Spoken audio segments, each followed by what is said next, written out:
honestly was just out of necessity. I mean, I had so much pressure on me as a kid in terms of my tennis career and my schoolwork that I just had no choice. You know, what do they say, that like diamonds are made under pressure? Like I had no option but to be exceptionally organized and very hardworking as a kid. You know, look at Serena Williams. Like, her father put a sick amount of pressure on her in a very unhealthy way. Most of us would never consider parenting that way, and we shouldn't.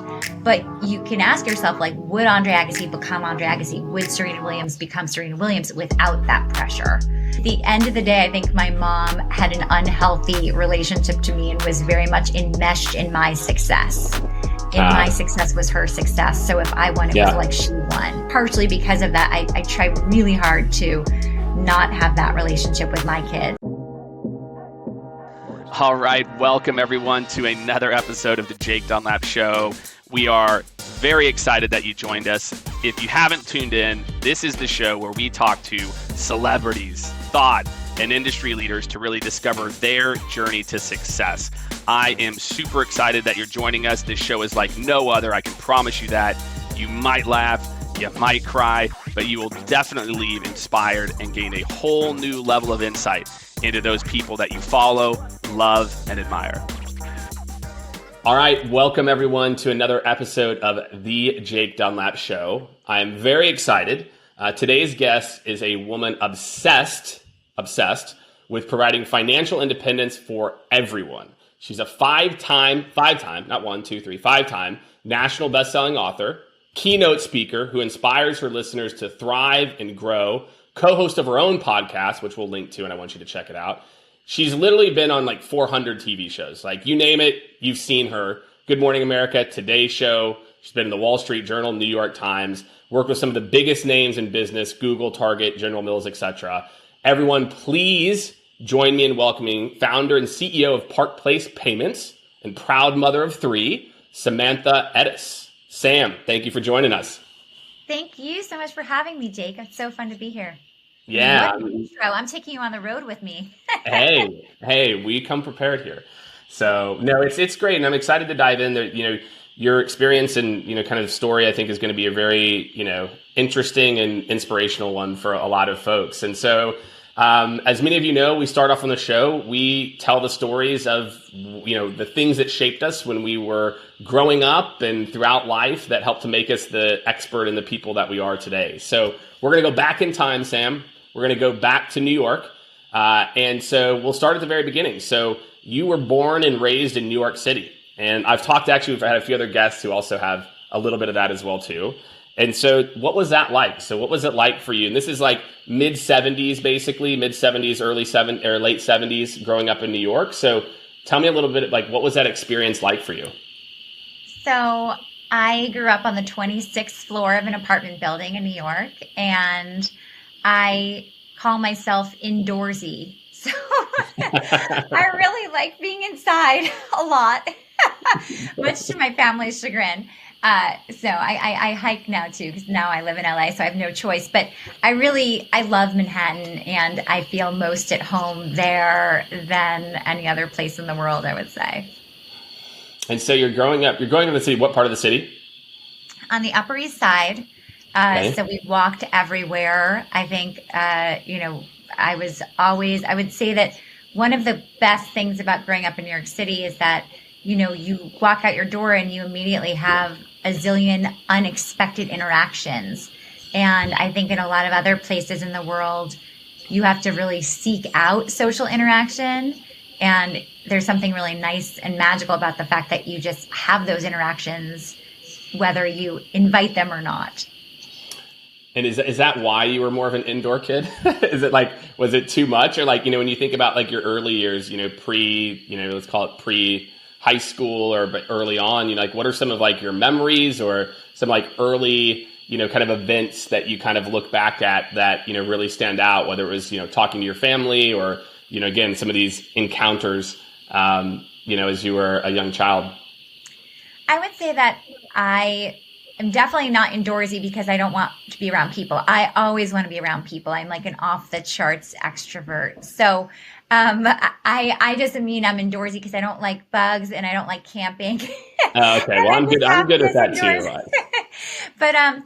But in New York City, I grew up with two working parents. I grew up with a very strong mom who used to kind of point out people who I knew growing up, other adults. And I remember one day we were in the elevator and we got out of the elevator and she said, Mrs. Riles, and I've known Mrs. Riles my whole life, of course. And she said, she hates her husband, but she has no money of her own, so she can never leave him.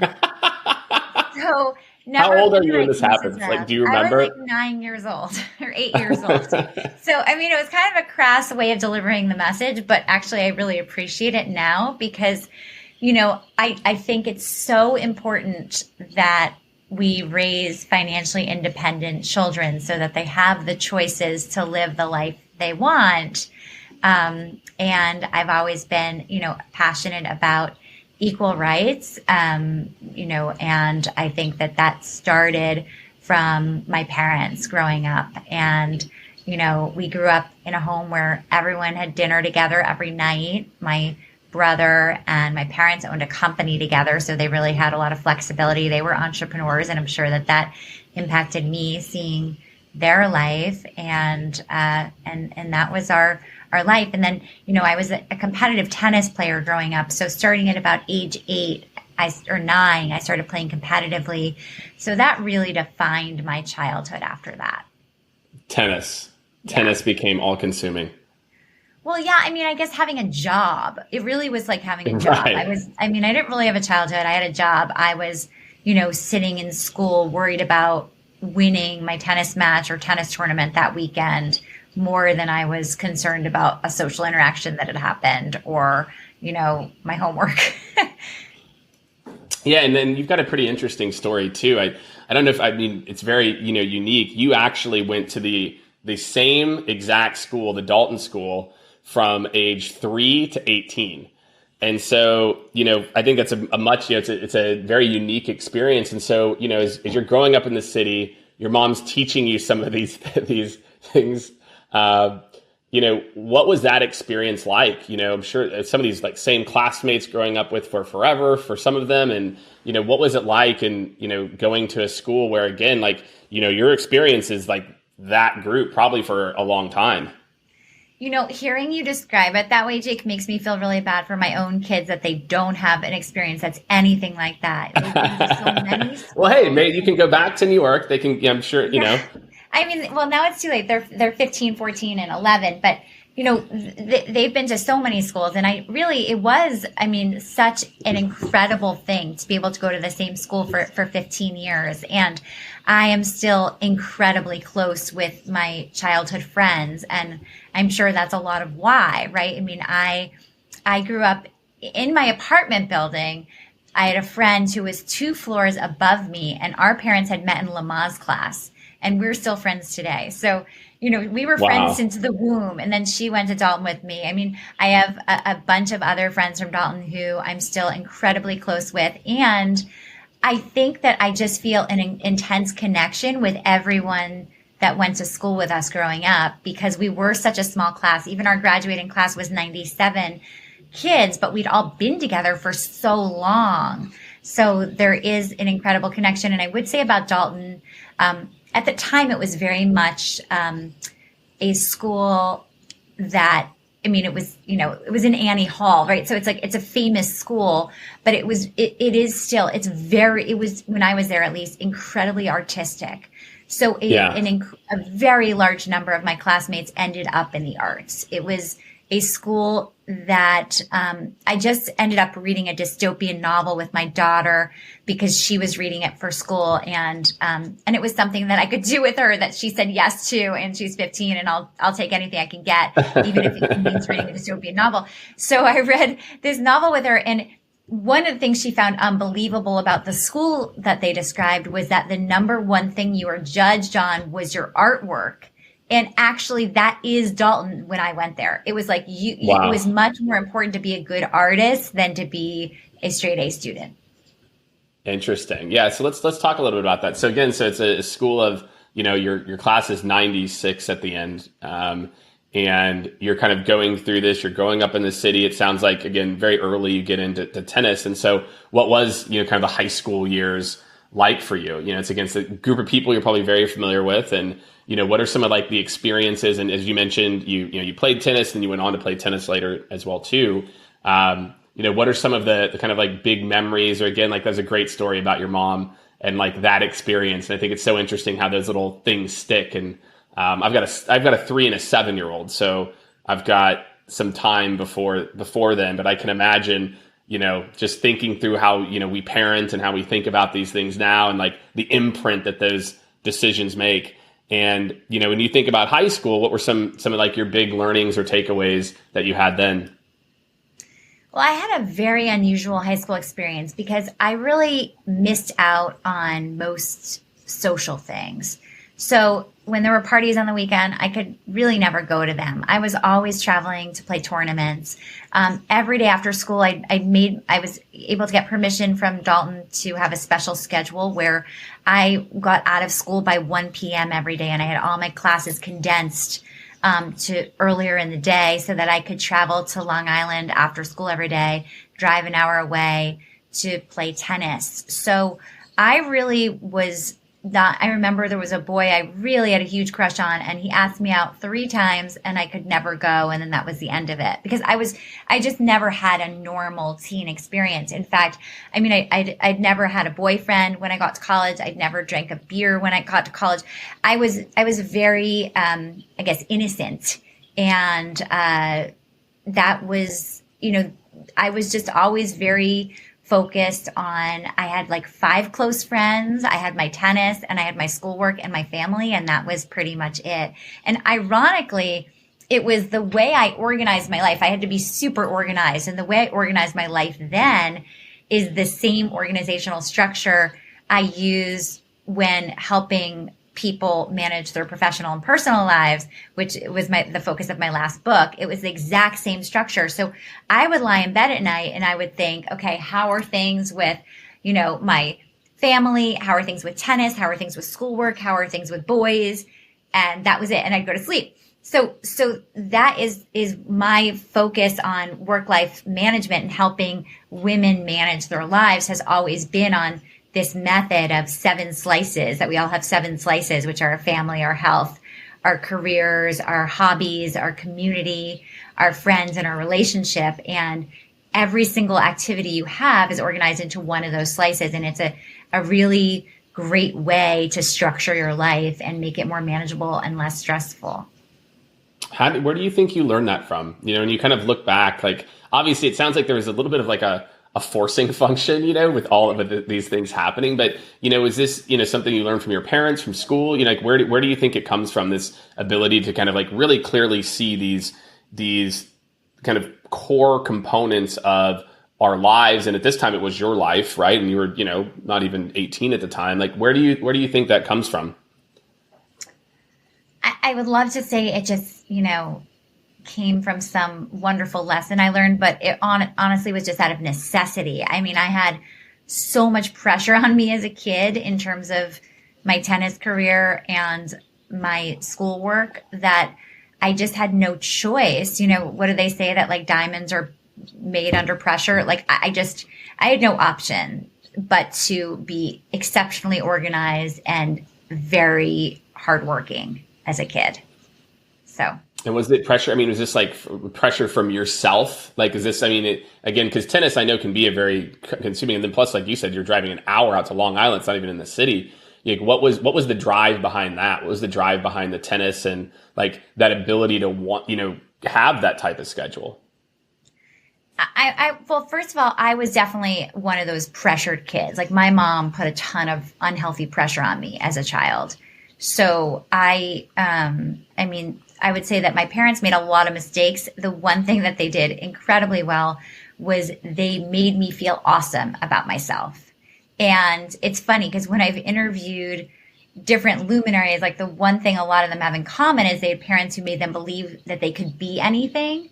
So I had this very odd childhood where in one sense I had a ton of pressure, an unhealthy amount of pressure about winning and just how much pressure my mom put on me with tennis. But then in the other sense, I also had a lot of strength that they gave me in terms of how much love and feelings of self-worth that they really infused in me. So, it's funny because like when I read Agassiz Open, or when I just watched the Marty Fish documentary, which I highly recommend, I think it's on Netflix, you can see like how much pressure these people felt from a young age to be a champion.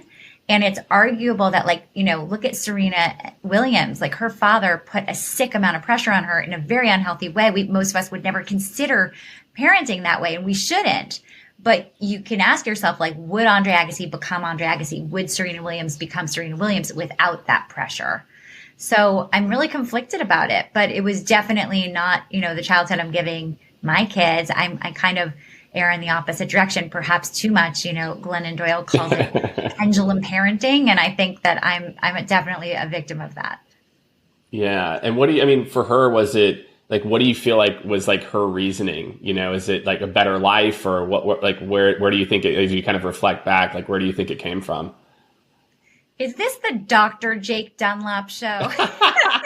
No, it's because everyone has these types of parents. Yeah, that's fine. That's right. Sit on back. Relax. Yeah, exactly. I think that at the end of the day, I think my mom had an unhealthy relationship to me and was very much enmeshed in my success. My success was her success. So if I won, it was like she won. So I think, partially because of that, I try really hard to not have that relationship with my kids where parents always say, I'm only as happy as my, unhappiest child. I don't believe in that. I think that you need to have your own agency to be the strength that your children need when they are unhappy. So. Well, again, and like, I think that's just a great lesson for, a lot of parents out there, right? Who are thinking through this and, working through it the best that all of us can, that, it's sometimes, I don't know, just being so aware of just the different things that we can do that might, rub our kids the wrong way, where it's comfortable for us, or whether it's, what makes us feel good versus what's best. And that, I think that's a dynamic that a lot of parents, I'm sure, that are listening can relate to. And even people that maybe grew up in a household like that can relate to. And so as you kind of fast forward, so then you get into Harvard, right? So you mentioned before, you're like, well, I didn't focus as much on school, but obviously school seems like it got a good amount of your attention. Why did you pick Harvard? Because I got in. You're like, duh. I didn't think I was going to get in. So I thought I was going to Brown. I'd been recruited at Brown, and that's where I thought I was going. And then suddenly I got this giant envelope from Harvard. And it was really funny because what had happened with the Harvard coach had actually, the guy who recruited me left, and I didn't know he had left. I just never heard from him again. So I figured I wasn't getting in. So it turned out that he'd put me down as one of his 2 recruits that year, but I just never knew.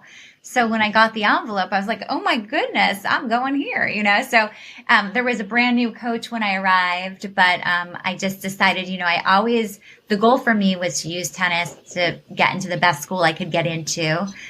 It was never to become a professional tennis player. So, I was always going to try to go to the best school I could go to with my tennis. I'd worked really hard for that.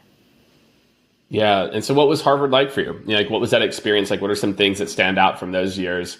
Maybe at some point you have a boyfriend, maybe you drink a beer as well too. Oh my gosh. I loved every minute of it. I feel like it feels like yesterday. That's what everyone says about college, but I'm really, really close with my college friends to this day. As you can see, I like to collect people and never let them go, but not in a creepy way. But yeah, no, of course. You have to preface that, but not in a crazy way. Not in a stalker way.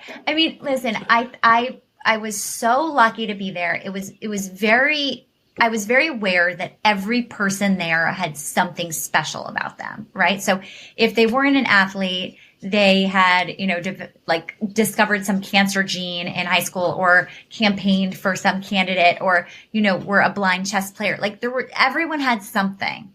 And it was such I learned so much from my classmates. I think that people don't spend enough time thinking about the company they keep in general. And, I've learned more from the people I surround myself by than from anything else. I definitely learned more from my classmates than from my classes. And I think that choosing a college should be much more about the people you're going to be around. And I think that's so important. Like all of my friends were extraordinary in their own way. And it really shaped so much of who I am. And I feel so lucky. So I started out there as an English major because I always really liked to write, but I didn't understand that it was all like literary criticism. And at the time, frankly, I was not well read. Ironically, I am obsessed with books. Today, I read 2 books a week. I'm like a crazy lover reader. Yeah. But I wasn't back then at all. So I ended up transferring to social anthropology. Transferring my major because anthropology was much more about people and it was about the study of people. And I've always been obsessed with people. And so it ended up being the perfect major for me. And we wrote a ton, which was something I cared a lot about. And I do think it's kind of informed how I see things today. Ironically, so much of it, now that we're in this like racial reckoning period, from the last couple of years, I think so much of what I learned at Harvard is applicable to it because so much of it was about like seeing things through an ethnographer's lens and the biases that you bring to any community or anything you're looking at and really examining those before you choose an opinion or, think about things in a very set way. Yeah. Yeah. And so, social anthropology, tell for the lay person, like what's the gist of social anthropology? It's really the study of cultures. In a lot of schools, it's called cultural anthropology, but you can use an anthropological lens to look at prison culture, just like you can to look at culture in the veterinary industry. It could literally be anything. Yeah. Or company culture. Okay, cool. All right. Yeah. For those of you out there, it's not basket weaving or something. It's much deeper than that. Right. Yeah. All right. So you're playing tennis throughout college. I actually quit after my second year. So you quit? I was So I was number. You're number 2, right? Yeah. This might be the first podcast I talk about that in.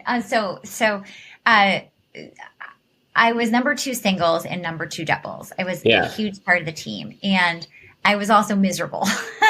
And I think I was just so burned out. I'd played tennis every day of my life since I was 9 years old. And I really wanted to write for the school paper. And I remember my coach telling me that I had to choose. There was no way I could also write for the paper and be on the tennis team. And then one night I stayed up all night with my friend Richie Lee, who is a tennis player. He actually was like an incredible childhood player also. And he was my best guy friend at college. And he helped me decide that like it was time for me to leave tennis. And I remember it was a really difficult decision. And I went into the coach the next day and he was horrified. And then he made me, tell the team myself, and the team was crying, and it was brutal. And, honestly, I don't think I was actually ready to quit when I did, because it was mentally, what showed me I wasn't ready to quit is that I couldn't handle having all of this free time. I'd never had free time my whole life. So I filled the free time. I was the social chair of my dorm. I joined the squash team and had the coach teach me squash. I ran this class gift. I filled every minute that I played tennis with something else, including writing for the paper. But I was just not someone who was able to stay still. Well, yeah, especially if you've grown up with that discipline where like that chunk of time has been so regimented. I can imagine that's an adjustment. Yeah, on top of the identity, right? So I was always identified. Even when I graduated, people still thought I was on the tennis team. So I was still considered a varsity athlete. Even when I graduated, people just, it was my identity. Yeah. And so and then you're starting to think, again, tennis was a way for you to get into a great school. And then, do you start to think about what you want to do after school? So after school, I know your first job was at CCA, which I think is a job that a lot of people are like, wow, that's awesome. Yeah, creative arts. CAA, sorry. CAA, yep. And so, how did did you have an idea of what you wanted to do, or did you have an idea yeah. of where Are you kidding? Yeah, you're talking to the driven person, of course. So I had this idea that I wanted to work in Hollywood, and I really didn't know what that meant. I thought I wanted to work in production or development of films and TV. And so what happened was I spent the summer before, I'd always had a lot of internships. I spent the summer in media, and I spent the summer before my senior year in Los Angeles working at 2 internships. One was at New Line Cinema and one was at the Vicki Lawrence TV show on the NBC lot. That's cool. That convinced me that I wanted to come back out after graduation and work in Hollywood. But the only way in, and I don't know if it's still this way, but at that point was to be a Hollywood assistant. And you couldn't get a Hollywood assistant job unless you were an excellent typist. Okay. And I went to Dalton. Now, Dalton is too highfalutin to teach you typing, right? So all the public school kids knew how to type, and Dalton didn't teach you, which is a shame. And so I never learned how to type. So I remember I went to this disgusting hotel across from Madison Square Garden for 2 weeks the summer after I graduated from Harvard to take a typing course. And I took a 2-week typing course so that I could be ready for those interviews. And then I got out to LA, and all of my friends, keep in mind, all my friends at Harvard graduated with jobs. They were working at investment banks, at of course, different firms. I was the only one without a job.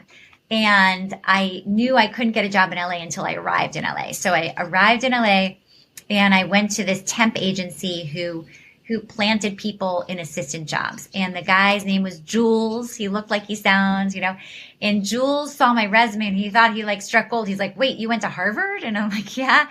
He's like, all right, I'm going to set you up for interviews right away. And by the way, I do permanent placements, not just temps. I'm like, really? And so the next day he sent me on 2 job interviews. One was at William Morris Agency and one was at Creative Artists Agency. The first was at Creative Artists Agency. I interviewed with this guy named Kevin. I won't say his last name on the show. He's a kook. And he interviews me and he's like, why should I interview you? Why should I hire you? You're so green.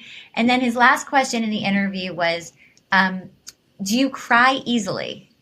That's what he asked me. And I said, oh, I never cry, which is total BS. I cry all the time. I'm really sensitive. I'm a Cancer and I cry. So I was like, no, I never cry. And he's like, okay, well, I don't know. You're really green. Let me think about it. So I go home and he calls me. And by the way, I did have to take a typing test with the head of HR. But I passed that somehow. So then I go home, and the next day I'm leaving for my William Morris interview, and the phone rings, and this is before cell phones because I'm so old. And I pick up the phone, and it's Kevin from CAA, and he's like, I want to ask you a few more questions. And I'm like, you know what? I can't talk right now. I'm running to William Morris for an interview. And he goes, no, you're not. And I said, what do you mean? And he said, you're hired. Just forget it. Just start right now. Come in right now. It was just so Hollywood because no one wants the competition. Everything's exactly. Well, they won her then. Yeah, exactly. So I went in. I remember I didn't even have time to call my mom to tell her I got this job. And I went in and I started working at that moment. And 5 weeks in, sure enough, Kevin made me cry because he's crazy and mean. And I think he made me cry because I put an extra space between the address line and the date or something like that. How dare you? And he said the honeymoon is over. And he was really crazy. He made me fight with his psychiatrist. Sometimes he wouldn't want to get on the phone with his psychiatrist. And I'd say, Kevin can't get on the phone. And she'd say, just at least get him to take his pills. It was like what you see in the movies. But anyway, then Kevin got a job running Francis Ford Coppola's TV production company. And he asked me to go with him. And the HR person at CAA said, you should stay with us. We'll put you on another agent's desk. But I was like, oh, it's fate. I should go with Kevin. So I left with Kevin, worked at Francis Ford Coppola's company. And one day there was a mutiny. Kevin went to lunch and a few guys from Hallmark Entertainment, which we shared offices with, said, listen, we can't stand the way Kevin treats you. He throws things at you and he's really abusive, and we'll help you find another job, but you have to leave this job. We can't listen to you be abused like this anymore. So I decided then to quit, and I worked at, I went and got a job at Ted Turner's film studio for the head of production there. And that was an awesome job. And then I moved to San Francisco and I worked at Ziff Davis Publishing And I worked on the advertising side. I was too naive to understand that there's an editorial side and an advertising side. So I love to write. I thought I was like working on the editorial side really. And I right. Like, no, you're selling stuff now.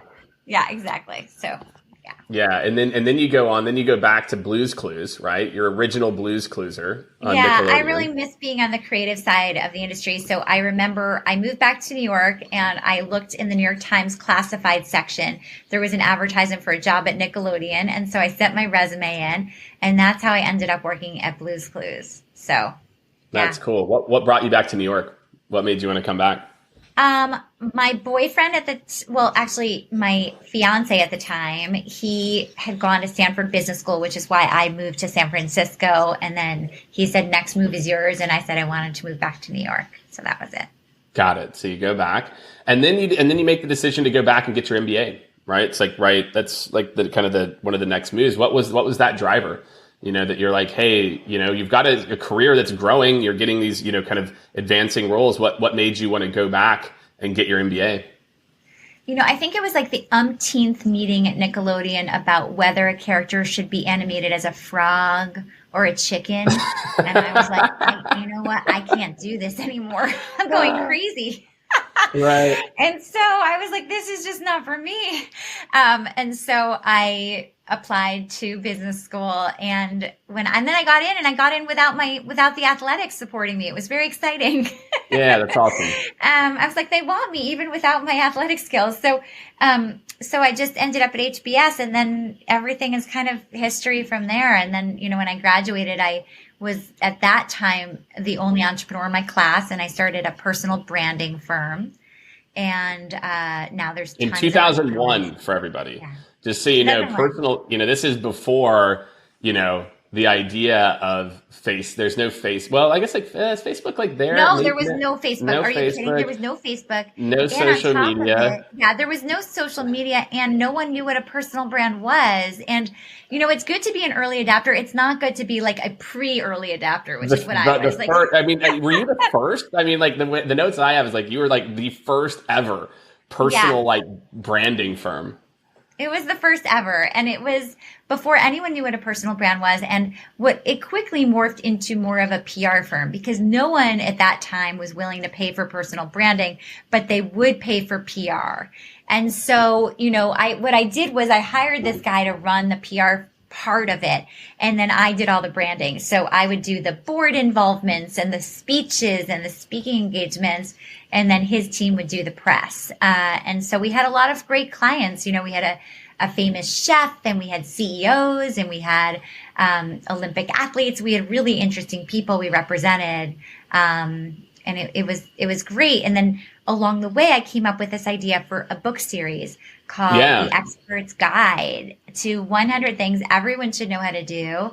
And the idea was, I'd spent all this time looking at people with great people brands. And so now it was time to get them in my book. And so I cold called 100 experts to get them to write chapters in a book. So it was like, Susie Orman on how to save money, and embarrassingly enough, Donald Trump on how to negotiate, and Bobby Flay on how to barbecue, and it was like Barbara Corcoran on how to sell a home, and Richard Branson on how to get a loan, and every expert you could think of. On you cold called them.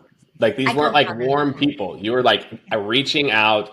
People are like personal branding. Well, she went to Harvard, but so these are all like, I'm sure there's some warm intros, but you were literally no. Actually, Jake, there were no warm intros. The only person in that book who was a warm intro was someone who was my friend, and it was Cory Booker, who, is now the New Jersey senator. He did a chapter on how to read aloud. And at the time, I think Cory was, he was running for mayor of New York. I think maybe he was mayor of New York. I can't remember, but he was a great orator, and he still is. And so he did a chapter on how to read aloud, but every other person in there was a cold call.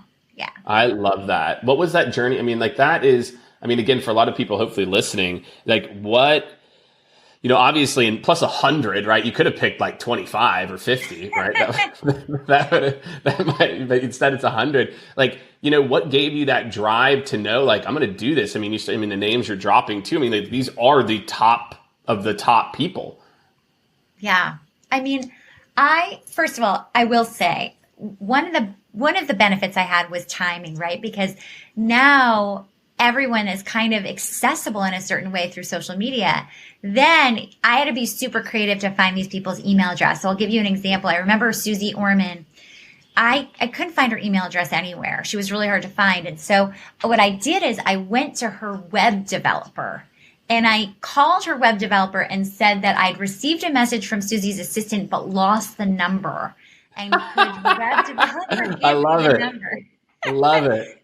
So that was how I got to Susie Orman. Like all of them kind of had a story like that. They were all, with Barbara Corcoran, Barbara Corcoran was actually in my third book, because after the first book became a bestseller, I got another 3-book deal with Random House. And so my fourth book actually was Barbara Corcoran. It was how to do things faster. The Expert's Guide to How to Do Things Faster.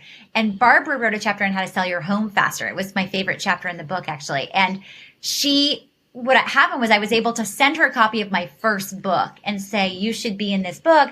And she's like, my best friend and I love the book, but unfortunately I have no time. And I said, oh, and she said, I'm so sorry, you're worth waiting for. And she wrote back, I have an 8-year-old daughter, or whatever she had at the time. She's like, I have a daughter. I literally have no time for this. And I said, I had no idea you had a daughter. Well, I have another book called The Expert's Guide to the Baby Years. So let me send you that one. So I sent her that book. And then I followed up with her again. And she said, I'm too busy. And then I was like, you know what? You're worth waiting for. I will make you the 100th chapter. You have a whole year to write 500 words on this topic.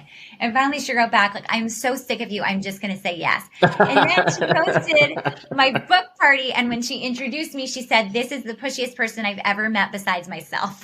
I took that as a giant compliment. That's so great. What do you think gives you that resilience? If you kind of look at these scenarios and what kind of where do you think you get that from? Or how do you think about that? Because I think so many people, 99 point whatever percent, I think would, have given up, 70 steps before that. I mean, listen, I had a lot of experience winning and losing as a child, right? Even when the stakes seemed really high. So I definitely wasn't afraid of rejection I've always been someone who applies to tons of things. I think you have to go out there and try 20 times before you're going to get your yes. And so I've always felt like that. And I think, I was someone who practiced for hours every day for a tournament. So I was used to, having to get up again on that Monday, even if I'd suffered a bad loss that weekend. So, I was very strong going into my career because I'd had a lot of experience with wins and losses. And on top of it, to my parents' credit, I had parents who made me believe I could be anything. And so they instilled an incredible confidence in me that I still draw on today as an entrepreneur. Yeah. And so this is the kind of the period, I mean, you're cranking out books, right? So you've got, that book, again, the first book becomes a bestseller. Then 2005 is when Life at Home, Expert's Guide to Life at Home comes out. Yeah, so they kind of were all back to back after that because I had this book deal with Random House where I had to do a book a year, I think, or every year and a half. And then at the same time, I was cranking out babies. That's right, so the books and the babies, they were all happening around the same 06, 07, 2010. You're just... Exactly. Yeah, I love that you're such a good researcher. I really appreciate that. So I was just, it's all a blur of books and babies those years. And, that's hence why the third book, right, is yeah, exactly. So the third book was Selfish. It was the Expert's Guide to the Baby Years with 100 baby experts. And ironically, one of those baby experts is still a dear, dear friend of ours today in Los Angeles, Harvey Karp. He did this really famous book called, his whole thing is how to calm a crying baby. And his book was called The Happiest Baby on the Block. And he's yeah, we've read that. Yeah, he's like the Dr. Spock of our generation. And he came over one night for dinner when he was traveling from Los Angeles to New York. And at that point, we had a 15-month-old who had never slept, 13-month-old, and she'd never slept through the night. So I was so tired. My husband was so tired and we didn't know what to do. And he came over and he's like, I need to see this bedtime routine. And he watched our bedtime routine. And he's like, you guys are doing everything wrong. And so he taught us to get Ella to sleep through the night. And he remained a really close friend. And now he comes over for every family holiday. He's like part of our family now. So now that we live in LA and we live right near him. So he and his wife are part of our family. Yeah. That's great. I also have a daughter named Ella as well too. So. Oh, no way. And what's your other child's name? Landon. So we've got Oh, I Landon and love Ella. That's so weird. We have the same taste in names. I So know, right? Landon was on our short list of boy names. That's I love crazy. it. Yeah, Yeah. that's our boy. Okay, if you have a third, you got to call me because I'm going to name that child. Well, that's exactly right. I can just like look like Bowen. I like, you've done such a good job too. These are names that I would have picked as well. Yeah. And so they, I mean, there is what time you kind of the personal branding, right? That was like the original. And so now are you kind of moving into, I know then you did a Obsessed TV with, Gary Vee and a lot of other things, right? As you're continuing to, what's like the main day to day for you at this period? Obviously, I Yeah. mean, like you're writing so many books. It's like, It's funny you should ask that. Part of the problem was that with writing the books, so I got this very lucrative 3-book deal with Random House after my first book. And that enabled me to close my firm and, place my clients in other places, place my employees in other places. And I thought, okay, I'm just going to focus on books and babies because I made enough money with these books that I didn't have to do anything else. Okay. But I'm super ambitious and that just wasn't enough for me. So I was busy like 6 months a year and then free the other 6 months, and that was not going to work. So I met Gary Vaynerchuk and he was like, I am going to make you my second web property behind Wine Library TV. I'm going to be your manager. So I'm probably the only person at that time who had like a managerial contract where Gary Vee was my manager. And we launched this talk show together called Obsessed TV. We recorded 75 episodes. Gary would come on for the last couple minutes and have a glass of wine with me and the guest. And then and that was it. And we did it for 2 years. But by the time we ended the show, he had like 1 million Twitter followers. When we first started, he had like 30,000. And then Gary did not want to promote anyone but himself. So he was like, okay, I'm the talent. You're not the talent. So we stopped doing the show. And then I really missed working with CEOs. And one of the things I realized is you couldn't talk to CEOs about their success without talking about the elephant in the room, which was how they were managing their personal and professional life. And that led me to realize there were no work-life balance experts. So I kind of turned into one. And I spent years researching work-life balance, and I applied my slice structure to how to manage a professional and personal life. And that's what led to my last book, which was The Pie Life, A Guilt-Free Recipe for Success and Satisfaction, which came out 5 years ago. And when I was on a book tour for that book, I came up with the idea for my company, Park Place Payments, because I was talking at all these companies. I was talking at Target and Twitter and General Mills and you name it. And the one group of people on my book tour that I couldn't help were the ones who left the workforce, wanted to get back in, and found no opportunities. And so a lot of these people started selling makeup and skincare and essential oils to their friends, and they weren't even making martini money. They were losing money. And I thought, what if I could train those people to sell financial services to their local businesses? And I'd had a little bit of exposure to the payment processing industry and knew that most small business owners hated their payment processor. Oh, yeah. And so I thought, okay, what if I could actually make them love their payment processor? What if they could have excellent customer service, fair rates, and a great sales force? And so that was how I started Park Place. That's great. Yeah, let's talk about that. Let's talk about Park Place. And, obviously there's so many different things that you could have done, and moved forward. And so, if you think about, the business now, you're, 3+ years in, what have some of your biggest, you'll call it like learnings been now CEO of a company, and again, you'd been a CEO, in your original entrepreneurship, but now you're, a growing company that's, doing extremely well. Like what's that journey been like for you? I think that I learn every day. I think one of my sort of mantras that I've developed over the last few years is that you have to not only have an always be learning mentality, but you have to hire a team that also has that mentality. Because we're still figuring it out. Growing a company is very hard because every time you add a person to the team, the dynamic changes. Every time you try to implement a new process, it scares people because people don't like change, right? So we not only have our full-time team to manage, but we now have 900 account executives across the country who we're managing, and we're growing that number exponentially, and I'm raising our next round of capital. So I'm always in a growth phase where I am really external, and it's my full-time team that I'm also relying on to be growing the company internally. And so there's a lot of trust that has to happen. And there's also a lot of, we're constantly hiring, we're constantly changing things. And so it's a constant, every day is different. And it's constantly being, I guess, agile and hoping that your team can also change course fast too, and hoping that you've hired the right people that can adjust to that really fast pace and also be willing to change things when they need to be changed. Yeah, I've got a quick follow-up as we kind of wrap up here in a few minutes. How do you build that or give that trust? I think a lot of businesses that are going through those scaling periods,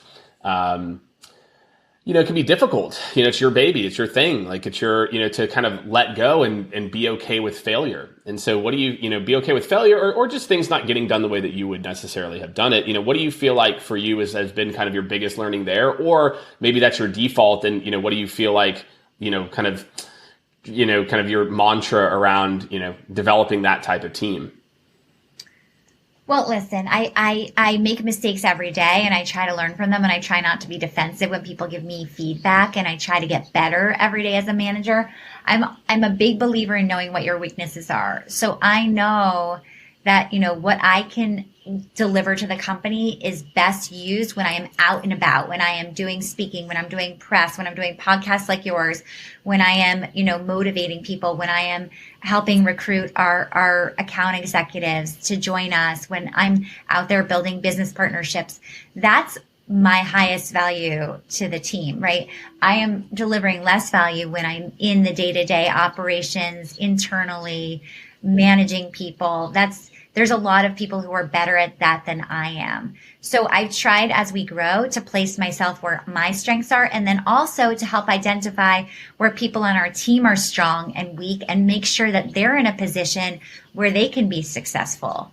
And so I think that's always the challenge, is making sure that people are, everyone has some spark in them. And as a manager, it's your job to help them reach their potential. And so are we doing that as a company? Am I doing that as a manager? Am I empowering them enough? Am I giving them too much rope? It's always a push and pull. And I think that, I'm learning every day. Yeah. And there's such a lesson there. I had Neil Patel on the show, and he said something similar about, you know your strengths. And I think sometimes as leaders, we want to be, we want to feel like we can do it all. And so it's okay to play to your strengths. It's okay to know what you're great at, and it doesn't have to be everything. Well, right. And the greatest sign of confidence is to be able to say, I am really bad at that, or like I'm great at that, but I'm not so good at that. And if you can't say that as a leader, then you're not going to be an effective leader. And I think that the same thing goes for employees. When employees can be really honest about what they're great at and honest about what they're weak at, they're much more valuable employees. And I think that just goes for all of us. Yeah, I love that. And so as we wrap up here, so as you look forward, obviously podcast launches last year. What's Her Story with Sam and Amy? If you haven't checked it out, please go check it out. We will link to it in the show as well. What's new? What's next for you? What's next on the docket? Obviously, you're scaling a company that's growing like crazy. You've got this podcast. It's also doing extremely well. What's next? I mean, really what's next for me is building $1 billion company. I want us to help as many small businesses as we can. I want everyone to know about Park Place and to know that we can change their payment processing experience. And I also, at the same time, there's something really exciting, Jake, about the fact that we're building this huge company that's going to help small businesses, but also going to inject thousands of financially independent people into this world by selling it. And so it's really fun to be part of a for-profit company that also has a really strong social mission. And, people always say to me, like, what's your next book? And I always say, I'm not going to allow myself to write another book until I make this company a giant success. That is number one. I love that. I've heard people say that. It's like, you can do one or the other. You can't do both really well. Exactly. So Sam, thank you so much. So many amazing takeaways. Thanks for walking us through the journey. I think everyone out there has multiple instances that they can relate to or draw from. So big thank you to you for joining me today. Thank you so much, Jake. All right. Thanks, everyone. And we will see you next week on the Jake Dunlap Show.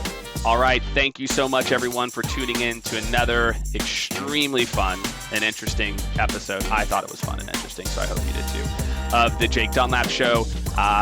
Really great, just breaking down everything that makes people who they are, the success the trials and errors, and I hope that you enjoyed it as much as I did.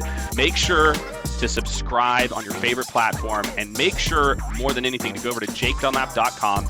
That's where you're going to stay up to date on all the latest guests, additional details, prep notes. We're going to be sharing everything on jakedunlap.com. So go ahead, go over there. You can subscribe there as well too, and we will see you next week on the Jake Dunlap Show.